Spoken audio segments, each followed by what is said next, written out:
Step 1. Remove your old grips and bar end plugs. Thoroughly clean and degrease your handlebar.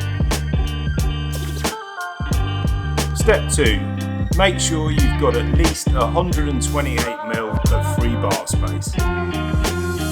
Step 3. Make sure you've got the correct side grip. Step 4. Slide the grips onto your bars.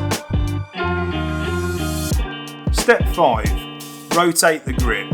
We recommend that the logo is horizontal.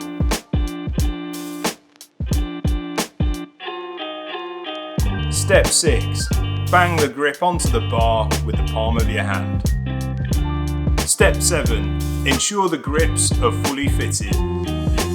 Step 8. Tighten the lock ring bolts to 2 Nm. Step 9. Check your grips are secure and ready to ride.